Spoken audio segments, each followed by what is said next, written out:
Shalom saudara, bersyukur kita berjumpa lagi dalam renungan harian GP Kris Pangkal Pinang. Sebelum kita mau mendengar firman Tuhan, mari sama-sama kita berdoa. Terima kasih Tuhan Yesus, kami mengucap syukur atas hari yang baru ini yang Kau berikan bagi kami. Itu semua karena kasih dan kebaikan-Mu. Dan pada pagi ini kami mau mendengar renungan firman-Mu. Kami mohon Engkau menolong setiap kami. Biarlah firman-Mu dapat meneguhkan dan menguatkan setiap iman percaya kami kepada Engkau. Inilah doa kami, dalam nama Tuhan Yesus Kristus kami berdoa. Amin.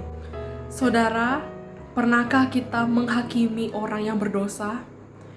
Pernahkah kita ketika kita datang ke gereja dan melihat orang yang pernah melakukan dosa, misalnya mantan narapidana, dan ketika kita melihat orang itu, kita berkata dalam hati kita, ngapain sih kok dia datang ke gerejaku?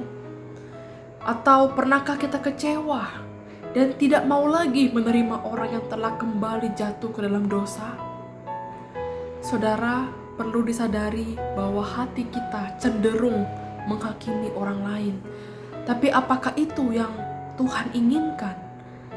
Apakah Tuhan menginginkan kita seperti itu? Dan kalau begitu, bagaimana cara kita melihat orang berdosa dengan benar? Dalam Matius 9 ayat 12-13 mengatakan bahwa Yesus mendengarnya dan berkata, bukan orang sehat yang memerlukan tabib, tetapi orang sakit. Jadi pergilah dan pelajarilah arti firman ini. Yang kau kehendaki ialah belas kasihan dan bukan persembahan. Karena aku datang bukan untuk memanggil orang benar, melainkan orang berdosa.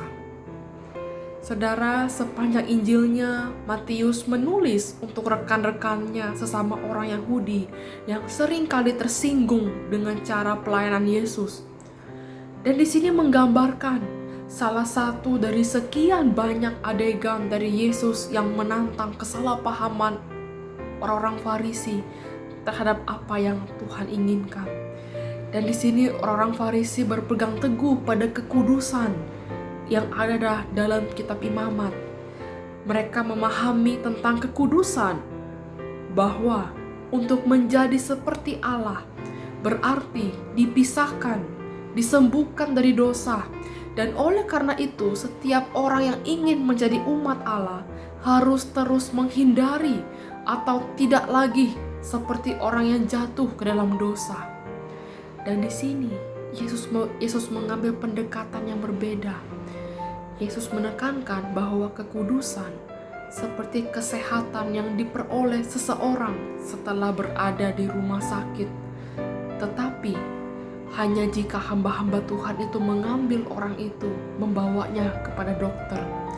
Jadi keinginan kita untuk menjadi lebih lagi, Yesus berarti bersedia menjadi salah satu pelayanan yang berarti kita bisa membawa orang-orang itu kepada Tuhan. Jadi yang pertama, kita perlu bersedia untuk mencari kesembuhan dari Kristus, menerima Kristus, menangani dosa kita dan ketidaksehatan rohani kita. Kita perlu sadar bahwa kita pun orang berdosa, kita adalah orang sakit. Tanpa kita sadar bahwa kita ini orang berdosa, kita tidak akan mencari Yesus sebagai tabib dokter itu. Maka dari itu saudara, kita juga perlu datang kepada Yesus untuk menerima penyembuhannya, pengampunannya, dan pemulihannya. Dan yang kedua, kita bersedia untuk bekerja menjaga kesehatan rohani kita dengan menghindari dosa.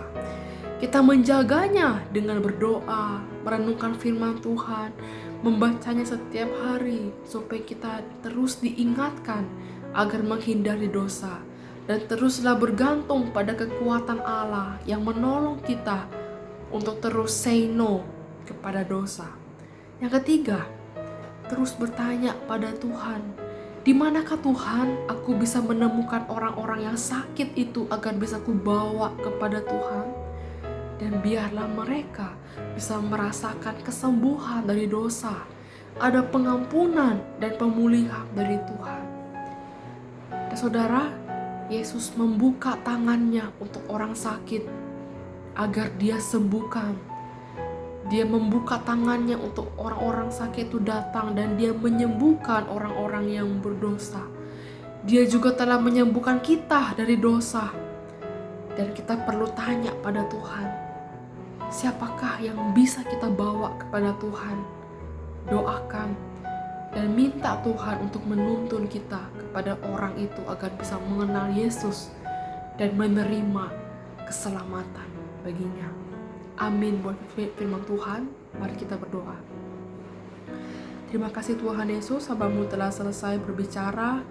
Biarlah dari firman-Mu hari ini dapat mengingatkan kami bahwa Engkau adalah dokter, Engkau adalah tabib, Tuhan kami yang hidup, yang bisa menyembuhkan, menangani setiap dosa kesalahan kami.